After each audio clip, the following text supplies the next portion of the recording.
Hey folks, this is Draftdadd with another limited guide here. This time we're going into Kaladesh Remastered, set to launch on Arena in just a couple days. So let's get on in there and talk about what Kaladesh Remastered is. Alright, so it is a combination of two different sets. Kaladesh and Aether Revolt, released a few years ago, maybe 4 years ago.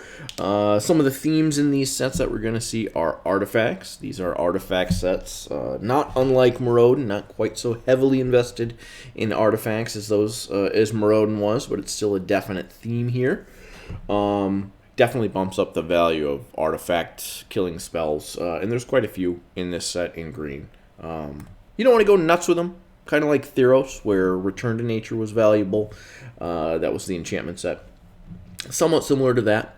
The other thing is vehicles. So there's a ton of vehicles, at common, uncommon, that you're going to be seeing in most games that you play. Almost every deck is going to have a vehicle or two in it. Commonly, you're going to see Sky Skiff, which is a cheap Crew 1 vehicle that's a 2/3 flyer. But there's also stuff at rare, which is a bomb. Aether Sphere Harvester is one of them. Very, very good vehicle. And then the last theme is going to be tokens and counters. There's counters. When I say counters, I also mean energy. Energy counter is something that we'll get into, but it's something that powers these different sets. It's that little lightning bolt icon that you saw with Aether Sphere Harvester here. That's a counter that the player gets, and then you can spend it on different things. And then you keep it past end of turn. It can't be taken away from you. You can only spend it on your cards. Another counter is +1/+1 counters. You're going to see that on Fabricate cards, which can create a +1/+1 counter, or a token, which is going to be a little 1/1 servo. So you're going to see a bunch of things that make these little 1/1 servos that are artifact creatures. They're very useful in powering your vehicles, or they're useful in Improvise, which is another mechanic that we'll be talking about here. And then rarely you're going to see 1/1 flying Thopters as well. There's a couple gold red cards that make those. So those are the major themes. And here are going to be the mechanics. So like we talked about, energy is a counter that the player receives. All the colors are going to get access to this, but green and blue tend to do it a bit better than everybody else in terms of generating it. And then in different ways that they spend it. So black, red, and white are all going to have some ways to spend energy. White, I think it just has a couple at the common level, that are going to create little 1/1 servo tokens. Green has a ton of different ways. If it's giving +2/+2 to your Riparian Tiger, creating a servo, getting a +1/+1 counter on a creature. There's tons of different things that green can do with energy, and the same thing with blue. So it can scry using energy, it can draw cards. So there's lots of different ways that you can use energy, and there's lots of different ways to generate it. The most common thing is when a permanent or a spell you cast will just give it to you. Others, like Imperial Voyager here, give you energy based on the damage that they do. So all the colors get access to this mechanic. It is a common theme, and you're usually going to have some ways to generate and use it in every single deck in the format. The next one is Fabricate/Revolt. Now, green also has a Fabricate card, but it's primarily located in white and black, Fabricate and Revolt. Fabricate is usually on creatures, but I guess it's always on creatures. But what it is, when you cast a creature spell, you're going to get a choice between a +1/+1 counter or a 1/1 servo token for each Fabricate on that creature, right? So it can be Fabricate 1, 2, or 3. It goes as high. And then you can put that many +1/+1 counters on it, or that many 1/1 servos, or any combination in the middle that you want to do. Revolt is a mechanic here, highlighted by Hidden Stockpile. When a permanent you control leaves the battlefield this turn, it gives you an effect. And so there's different creatures that do that. There's, I think, Black's Best Uncommon has a very good Revolt effect, giving a creature -3/-3 if a permanent you control left the battlefield this turn. Hidden Stockpile gives you a servo. And conveniently, it allows you to sacrifice a servo for 1, so you can kind of replicate that effect over and over again, triggering all your Revolt cards. So there's a very, very good artifact at common, I don't want to say it's very good, but it's very gluey, right? It does a lot of the things the format wants to do. That sacrifices itself to get you a land and put it into your hand. It's a 1-mana artifact, and then it allows you to trigger your Revolt cards for free. Next up is Improvise. The best way to think about that is kind of like Convoke for colorless mana.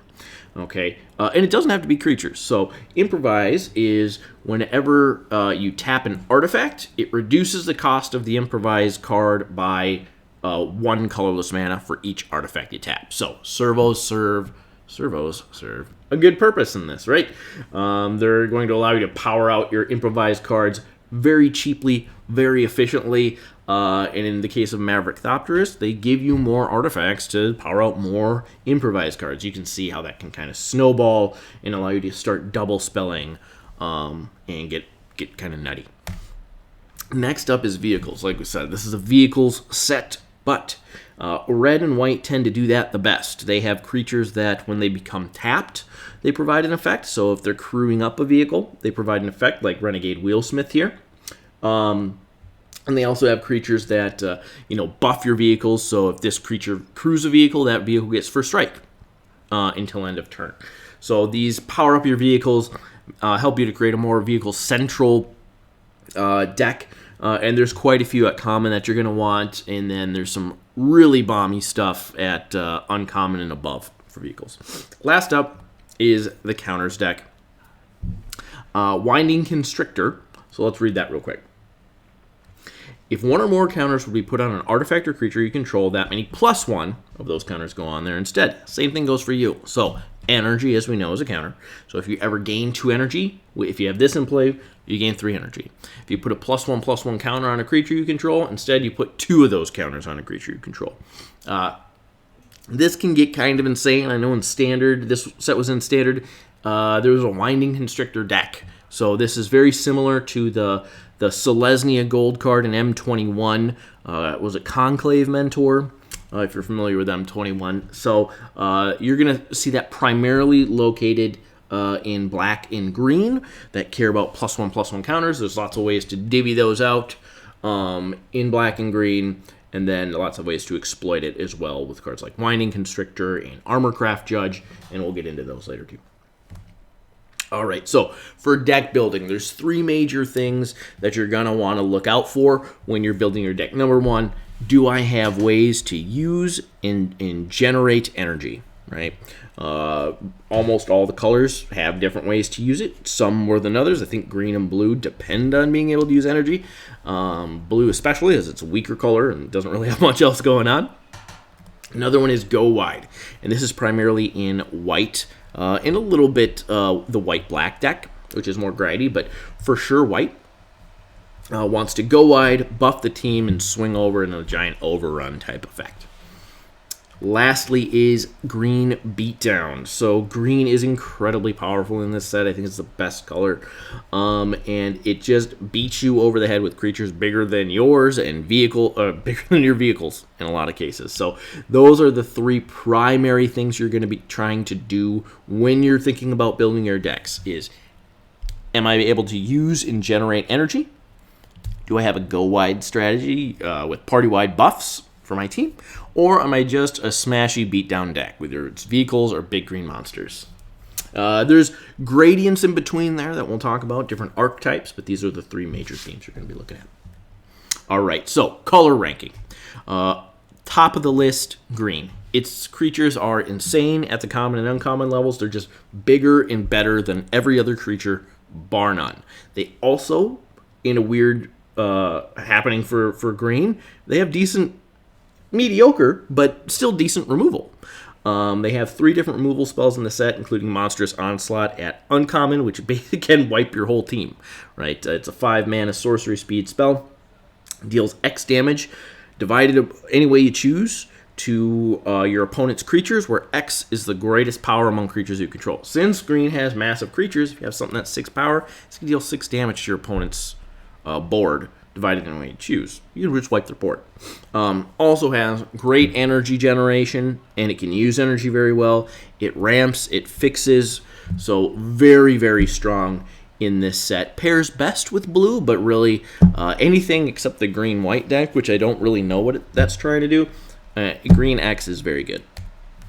Next up, and this is a closer one. This is between white and the next color, but I do think white is going to be a little bit better just because its creatures are so efficient, and it does fabricate so well. It also has good flying creatures as well at the common level, so I do think white is going to be in there with some very strong early drops for creatures that give you extra bodies due to fabricate, and it has fair removal.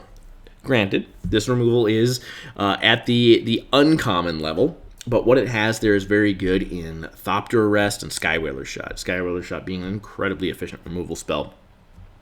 It also has Fabricate, like we talked before, and Synergy with Revolt. So it synergizes very well within its own color pairing, right? It has those go wide, that go wide synergy and also Revolt synergy to create extra value for its creatures and for its permanents. Okay, so next up is red.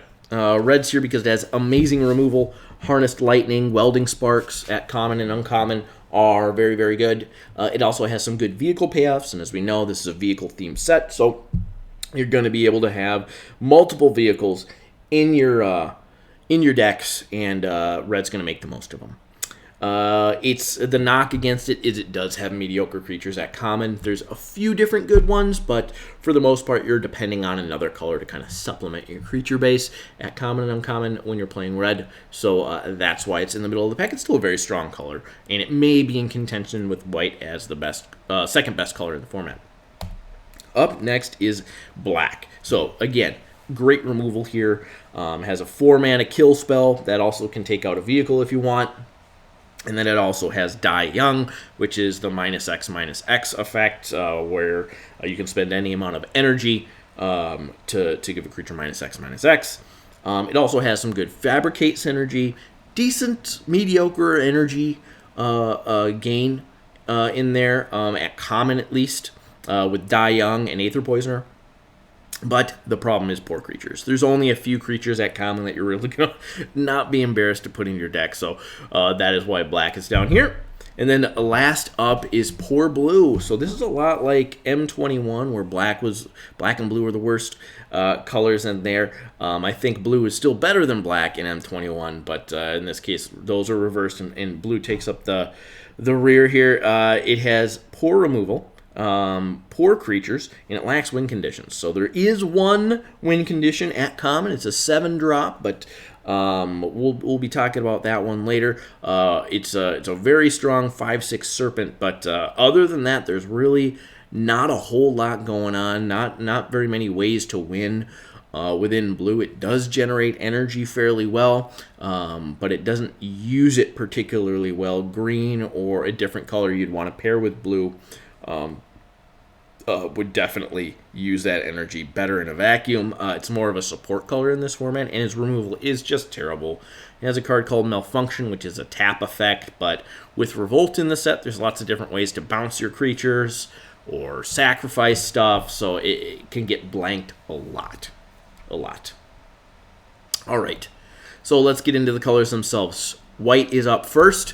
Go wide. This is what it wants to do. So 3 mana for a 2/2 Fabricate 1. So this is 2 bodies for 3 mana. A very efficient creature. You get a 2/2 and then a little 1/1 servo token to help power up a vehicle, your Sky Skipper, whatever. Just very efficient. And then it has that Revolt synergy that I was talking about, right? So 2 mana for a 2/2 Aviary Mechanic here. When it enters the battlefield, return another permanent you control to its owner's hand. So if something of yours gets locked down with a pacifism style effect, if whatever, you have a Fabricate creature or a creature with a good enters the battlefield effect, you can bounce it here. If you have a creature that you want to play with Revolt, this enables that as well. So there's lots of different uses for this little 2-drop here. And then the last thing is Pump them up. So Inspired Charge at common is crazy in this set. Normally this isn't something that is changing the world, but you will die to this card in this format if you play it a lot. Hopefully you're also killing folks with it too. But this pumps up your whole team by +2/+1 at instant speed, and that's key. So what common play pattern is, you play some creatures, get a few servos out there, all of a sudden you have 6 or 7 things on the field because you're fabricating so much with your glint sleeve artisans and whatever, and then you just alpha strike and drop an Inspired Charge, and the game's just over. Your opponent just doesn't have enough blockers, and then you just overrun them. So Inspired Charge, watch out for this. Prepare for your opponents to have it, and definitely make blocks like they do. All right, and one other thing I wanted to do is go over some of the Mythic Uncommon Sweet Build-Arounds and just, that pretty little bomb that we open, get pack one, pick one, makes you feel real good. I wanted to talk about that too. So at the Mythic Uncommon, there's a lot of very good uncommons for white, but I chose a removal spell, not a creature, because white has such good efficient creatures at common. I think it's hurting more for removal. Skywhaler's Shot is very efficient. So 3 mana, instant speed, which is very key because you have folks powering up vehicles that are massive, and then during your turn, if it's sorcery speed, they're not going to affect the vehicle because they're not crewed up. So as soon as they tap and crew up their vehicle, you shoot it down with a Skywhaler's Shot. It destroys target creature with power 3 or greater, and you get to scry. So it's incredibly efficient, and you scry and get some value there. Push a land to the bottom, or if you need it, you can push a spell to the bottom if you need land. So very, very strong, efficient card. Take as many as you want, as you can, and play them all. All right, sweet build around. This is at rare, but if you get it, it's really cool. SRAM lets you draw a card whenever you cast an aura, equipment, or vehicle spell. There's not a whole lot of equipment. There's only one, in fact, in this set. But there is a nice little aura called Conviction in white at the common slot, and that gives a creature +1/+3, but it has the ability tap a white, return it to your hand. You should be able to pick up as many of those as you need. It should go pretty late, but it enables all of your revolt triggers, this little creature enchantment. Plus, if you're lucky enough to pick up a SRAM, you can just keep doing it over and over again, keep drawing cards. And then, of course, you're going to have some vehicles in your deck as well. And then lastly, the straight bomb, the biggest bomb in white, I think, is Angel of Invention. 5 mana for 2/1 Flying Vigilance lifelink. Fabricate 2. Other creatures you control get Anthem to get +1/+1. So it makes all your servos into bigger threats. This is obviously very, very good with Revolt because you're fabricating 2, getting 2 more little servos out there that are buffed. And then the second time or the last time you cast it, if you need a 4/3 Flying Vigi lifelinker, there it is. So very, very powerful game-breaking card right there. All right, on to the next one. Blue, this is one, well, I think it is the weakest color in the format. What it wants to do is Energize. So it wants to generate energy, and I think the Aether Swooper is its best, most efficient creature at common. But we'll talk about it. The other creature at common you're going to want to look out for when we talk about play Big Doof, because they do have a Big Doof. But it can usually get in because it's evasive. It's a 2-drop. It's a flying 1/2. You gain 2 energy. You can usually attack with it and then create a little servo token. If you have other ways to gain energy, sometimes this can be a little bit of an engine and create multiple tokens. Late game, there's lots of things you can do with energy. Sometimes it's probably not the most efficient to be making 1/1 servos towards late game. There's bigger, better things to do with it, but it is always an efficient thing to do early game. So Aether Swooper, I think, is the best creature at common. And then it digs, right? It's card draw color. The problem with blue is that other than an uncommon that we'll talk about, it doesn't have the best card draw spells. I think Implement of Examination, it's fine. It's a slower divination here. But it does count for Improvise, right? You cast this for 3 mana. It can be used to power out Improvise spells or spells where artifacts matter. And then when you're done with it, you can sacrifice it anytime to get your 2 cards. Of note, you can also sacrifice it to a different effect and still get a card. You don't have to sacrifice it to get your second card using its ability. Whenever it's put into a graveyard from the battlefield, you get to draw a card. So, thing to note. And then the Big Doof, Gear Seeker Serpent, this 7-drop, but it really costs 7, right? If you have an Implement of Examination in play, it costs 6. If you have a servo token in play then as well, it costs 5. So it's very common for this to cost 4 or 5. And it can end the game pretty quick. You tap 6 mana, and it can't be blocked. It's very expensive for that ability, but you're nugging them for 5, and there's nothing they can do about it. So, very good way to end the game. In addition to Inspired Charge, you're also going to lose quite a few games to this one. If you play, it's just going to happen. All right, the Mythic Uncommon for blue. This is the dig part. It's 4 mana. Instant speed, which is key, is huge for card draw because you can hold up your other instants, your bounce spells, counter spells, that type of thing. And if your opponent doesn't do anything you care about, you play this. If they do something that you want to stop, you can pounce or counter it. But the Glimmer of Genius, 4 mana, scry 2, draw 2, get 2 energy.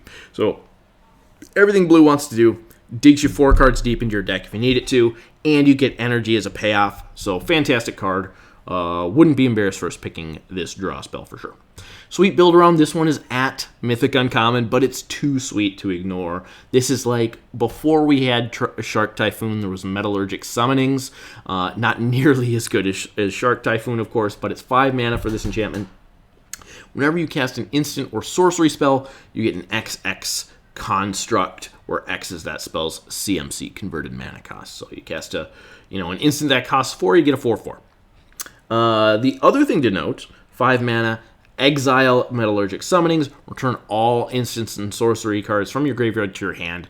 Activate this ability if you control 6 or more artifacts. This rarely comes into play, but if it's a very, very late game, and maybe you don't have that many instants or sorceries left in your deck, you can always activate this if you got, 6 little servos or whatever running around, and get like 5 or 6 or instants and sorceries back in your hand and just blow out your opponent that way. So incredible value on this card. If you're lucky enough to see it staring at you, pack 1, pick 1, you can make some sweet decks with this build around card. And then the bomb is Torrential Gearhulk. This was a nightmare in Standard for a long time. It's basically a walking 3-for-1, but it's a 5/6 flash for 6 mana. So you cast it when your opponent attacks in, it eats one of their creatures, and when it ETBs, enters the battlefield, you can cast an instant card from your graveyard without paying its mana cost. So you get your removal spell that's an instant speed, kill another one of your opponent's creatures, okay? And then your opponent has to spend removal to get rid of this 5/6. So it's basically just a 3-for-1 right there. Or it's going to win the game, which is probably much more common. All right, next up is black. Black is grindy. It's like this a lot. It's either aggro or grindy, it seems, for black, with cheap, efficient creatures, or grindy stuff like Aether Poisoner. It's a 2 mana for 1/1 Death Toucher. Not very impressive, but you get energy from it, and whenever it attacks, you can make a 1/1 servo token. So early game, if you're on the play, usually this can get in and make you your servo. If it's late game, it adds to your energy, and then you have ways to use that energy. So you can do whatever you want with it, and then it hangs back and trades out for a vehicle or something. And then there's also different spots where it will get in. If your opponent has creatures that they don't want to die or trade for a 1/1, you can attack with it and make a servo. So very efficient creature for 2 mana, but black kind of struggles in that department, right? There's an effective pilot that's Night Market Lookout, and I want to call attention to these. Whenever it becomes tap, it's 1 black for 1/1.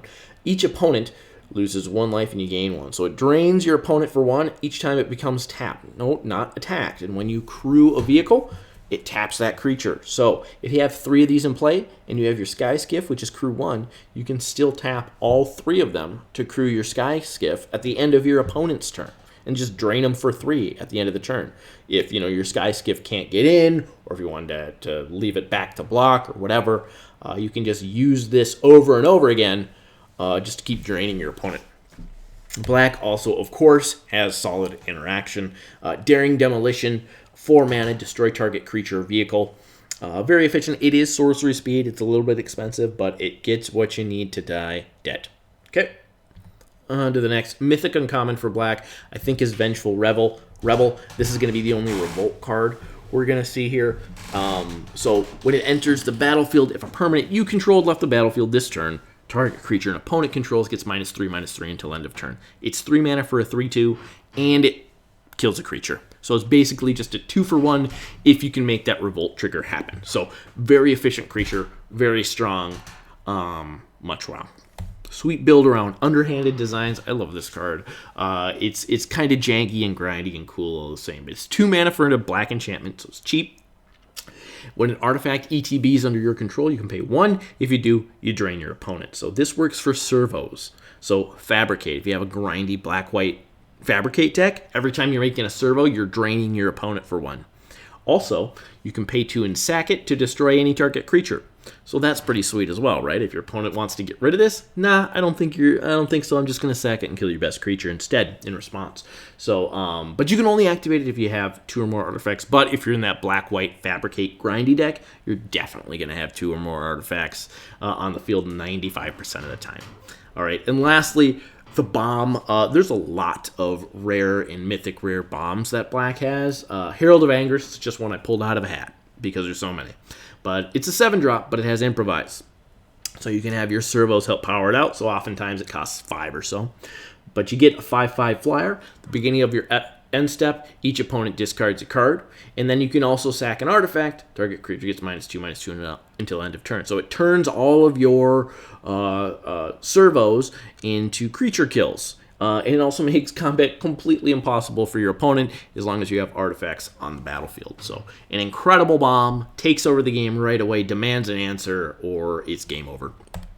All right, next up, red, we have some vehicle payoffs here. So Spireside Infiltrator, we talked about Night Market Lookout in black. Red has a couple of these as well, where when the creature becomes tapped, it deals 1 damage to each opponent, but it also comes on a little bit more of an efficient body. A 3/2 for 3 is not unplayable, and if your opponent can't block it, you can always get in. You can get past some servos or whatever. And deal 3 to your opponent, and also crew 3, because there are quite a few crew 3 vehicles in the set.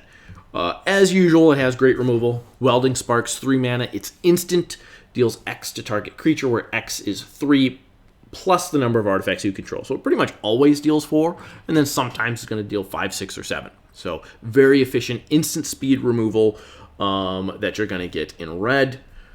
And then it's also, as usual, very aggro. Sweatworks Brawler, I think, is so sneaky good. So it's 4 mana for a 3/3 Improvise Menace creature.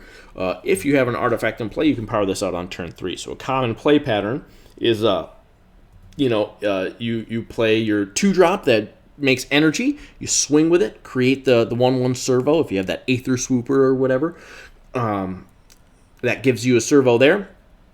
And then you drop your 3rd land, tap the servo, tap your 3 lands, and now you got a 3/3 Menace on turn 3. So that is pretty brutal, and this card's going to demand an answer, right?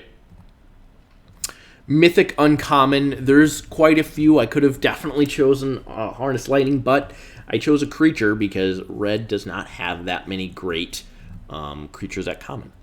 So, Scrapper Champion, 4 mana, 2/2 double strike. You get 2 energy when it ETBs, and when it attacks, you can get a +1/+1 counter on it. So the first time it attacks, you're going to make it a 3/3 double striker, which is very, very difficult to contend with. And if it gets to attack more than once and gets more than 1 +1/+1 counter on it, look out, because this thing's going to end the game. All right, double strike is an incredibly powerful ability, and to be able to have it for an efficient cost, and it comes with a way to pump itself permanently, pretty big game. Sweet build around. This is at common.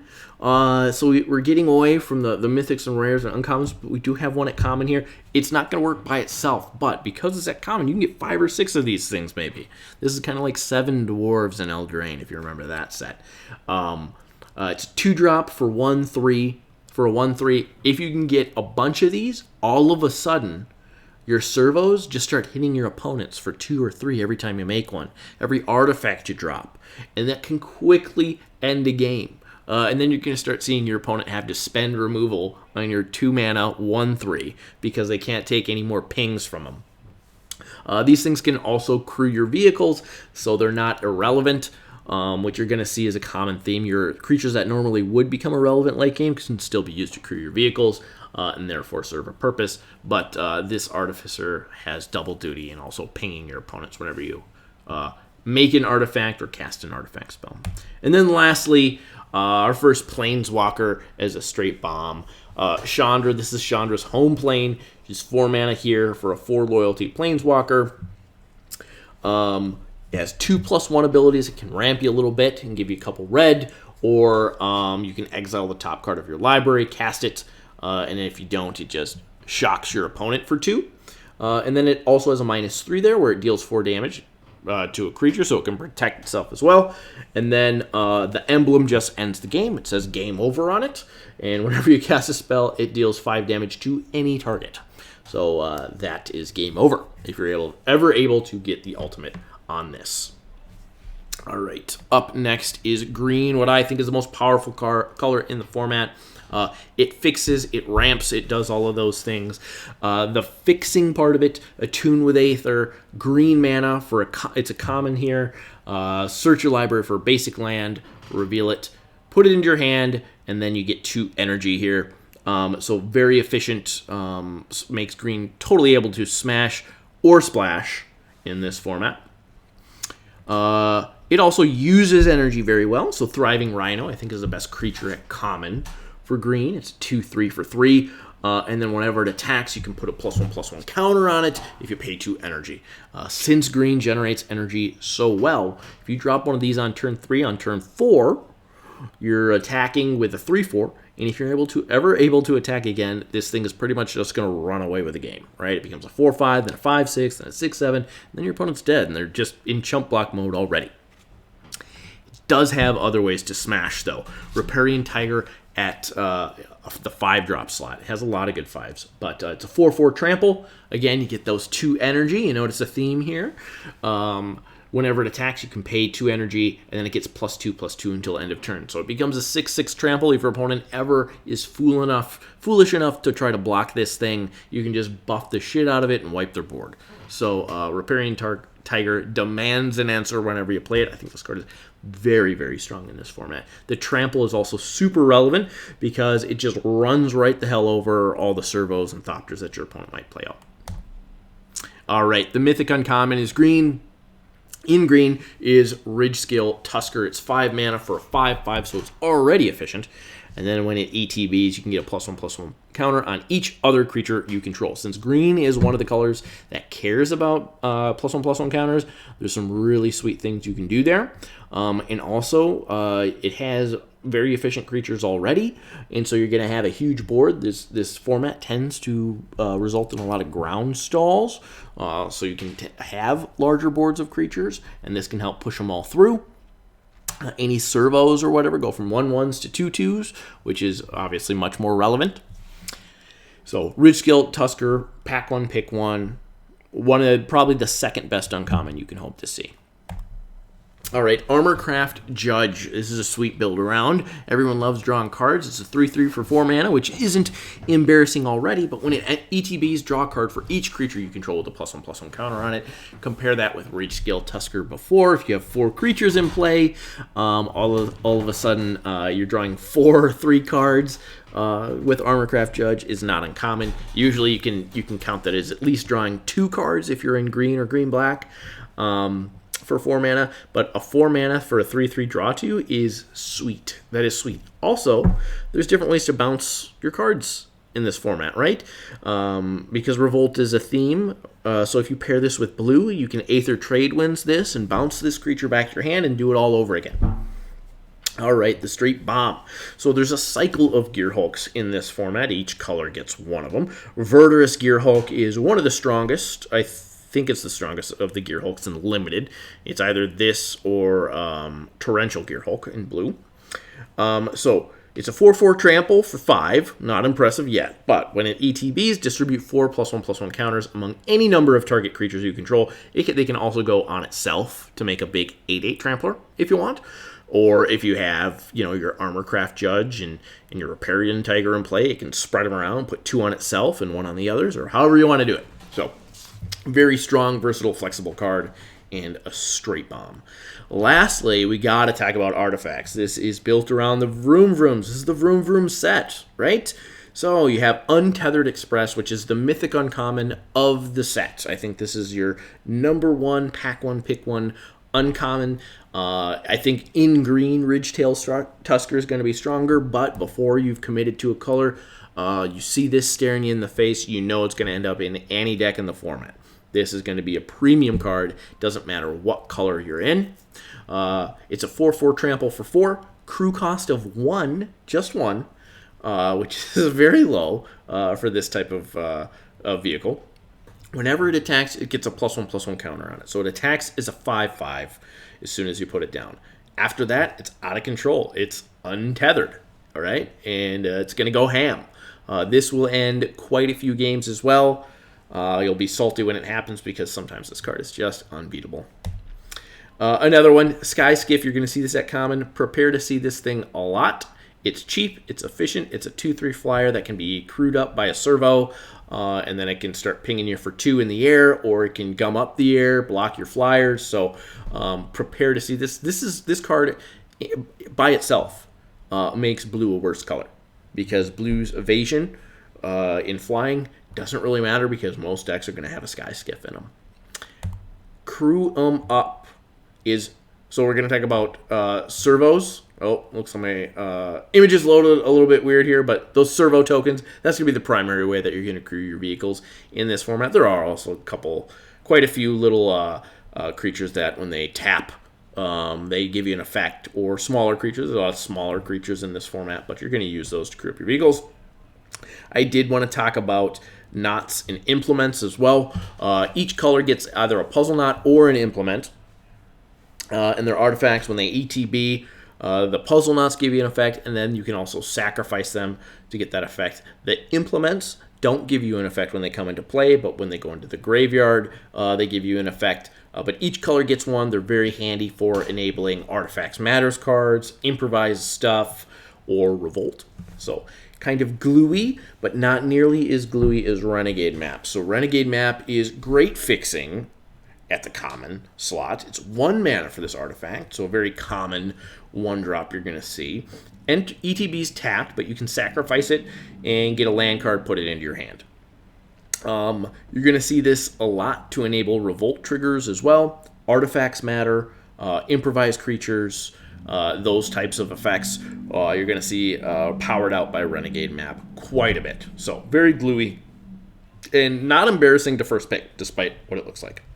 All right, so I wanted to talk a little bit about some of the common decks I think you're going to be seeing, the color pairs that I think you're going to be seeing. The first one up, I think it's the most powerful deck in the format, potentially. So that's the green-blue energy deck. So it focuses on threat diversity, right? It generates that energy. There's lots of different ways to pay it off. Your creatures, when they enter the battlefield, they give you energy. So they're fulfilling their usefulness. Even if they're removed, you still are left with that energy to use it to buff your other creatures. So there's lots of different ways that you can use that energy to make any creature or anything they play more threatening. It converts energy to counters, where there's +1/+1 counters.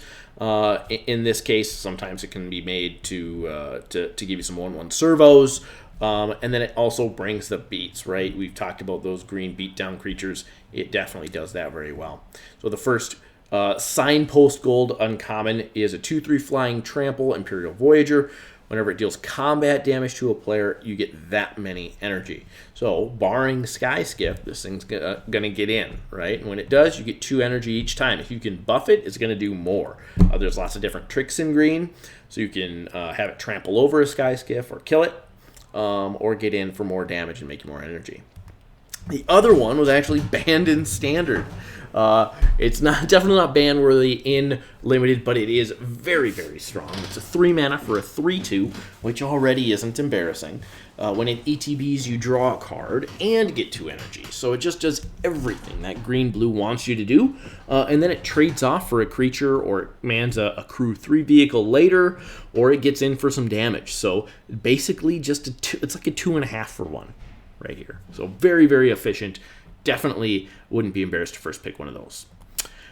In uncommon for each of the colors, we're going to start with Glimmer of Genius here. We talked about this one before. Just very efficient dig spell that gets you energy. And then lastly, Long Tusk Cub. So 2 mana for a 2/2. So it's a Grizzly Bear. Whenever it deals combat damage to a player, you get 2 energy. You can pay 2, put a +1/+1 counter on it. So you can do that at instant speed. You can do it as many times as you want. So this creature is good early, obviously, if it can get in once. Or it's really good late when you have like 8 energy stockpiled, and all of a sudden you have a 6/6 for 2 mana. That's going to start getting in. So insane. Long-Tusk Cub can certainly get out of control just like Thriving Rhino can. All right, next up, Grindy Orzhov. This is built on value with Fabricate and with Revolt. Revolt, bouncing your own creatures or sacrificing them, making the most out of those enter the battlefield effects. Also makes removal less useful against its creatures because they're smaller, and you're just valuing that ETB. So you're already getting your value from it, and you just grind them into powder over the late game. How it does that, Hidden Stockpile, we talked about this one too. It's black-white for this enchantment, Revolt. Beginning of your end step, if permanent you controlled left the battlefield, you get a 1/1 servo. Then you can sack a creature to scry once. So you can just keep triggering that. You trigger this, in your second main phase or something to scry, and then you just get another servo. You can sacrifice your servo.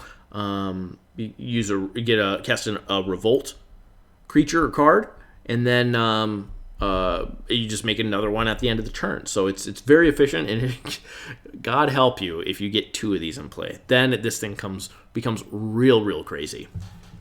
But Hidden Stockpile, one to watch out for, very, very strong uncommon.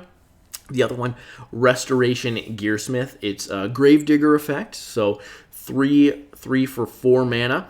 When it ETBs, you return an artifact or a creature card from your graveyard to your hand. So that Gravedigger effect also affects artifacts in this case. It's an artifact set, so it can get back a vehicle, you can get back, an implement or a puzzle knot or whatever you need.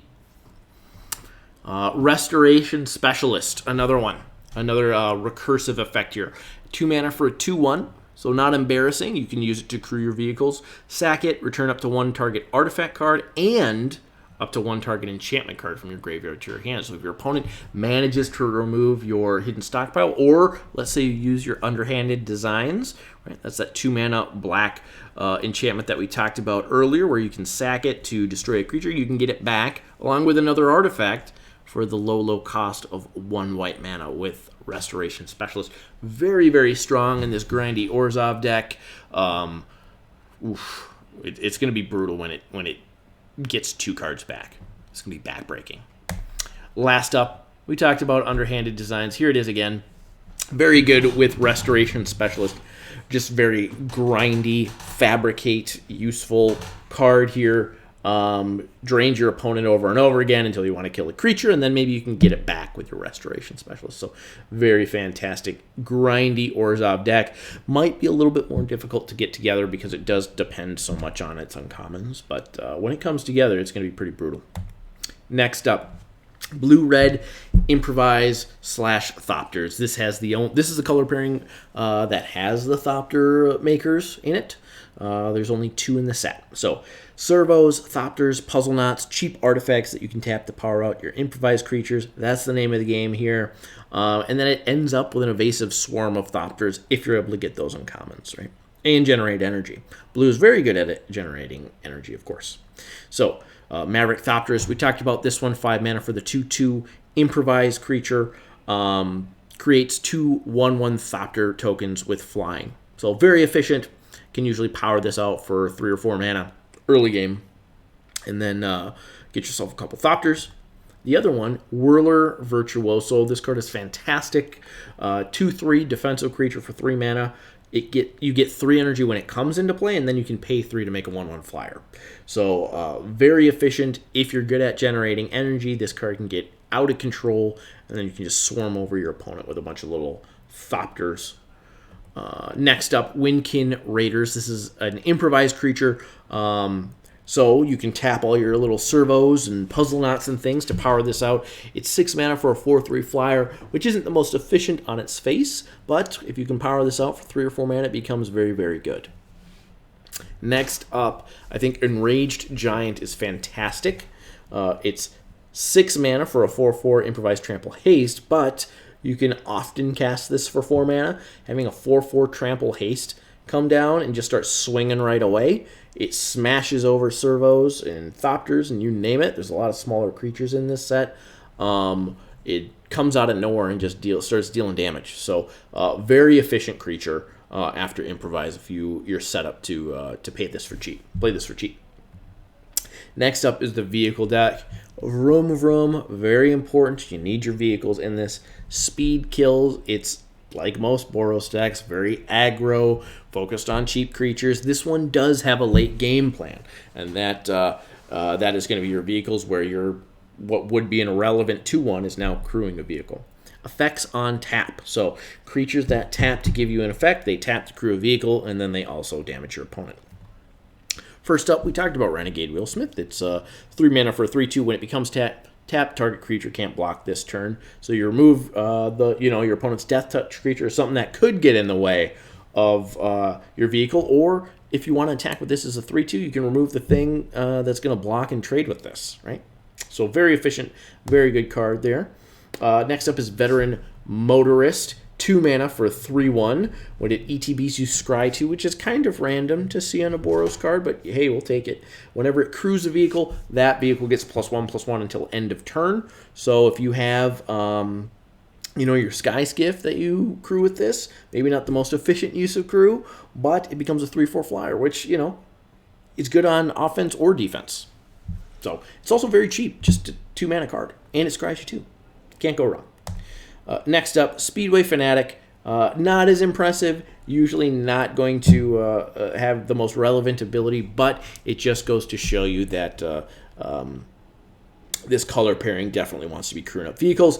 Whenever it crews a vehicle, that vehicle gains haste until end of turn. It's a 2/1 haste, so usually you can get in for 2, and then it just sits back. Starts crewing stuff. If you top deck a vehicle, it can crew it up, and then you can then give it haste. So if you have like Iron Tread Crusher, which is 4 mana for a 6/6 vehicle with a crew cost of 3, it can help you to power that out and then hit your opponent for 6 out of nowhere. And then Aeronaut Admiral. There's also a lot of creatures like this where vehicles you control have flying. So it's a 3/1 flyer for 4, which isn't totally embarrassing already, but to be able to give your Iron Tread Crusher flying and have a 6/6 flyer that can't be chump blocked by servos, little 1/1s, is pretty game breaking as long as you can keep this thing on the field. So keep an eye out for this if you do have 4 or 5 vehicles in your deck to look out for these cards. All right, next up, I think this is the last one. This is going to be counters. So black-green is a very strong color pairing, I think, in this format as well. It is Beatdown using those big, efficient green creatures. It gets you a snowball effect because you start amassing these +1/+1 counters, and then all of your creatures start to get out of control, and then value, value, value. So we talked about Armorcraft Judge, right? We talked about Winding Constrictor, which give you extra counters or benefits for having counters on your creatures. Like we said, Winding Constrictor gives you an extra +1/+1 counter or an extra energy whenever you get any of those things. Helps you to snowball faster. Hazardous Conditions I don't think is that great, but I'm eager to play with it and see. Creatures without counters on them get -2/-2 until end of turn.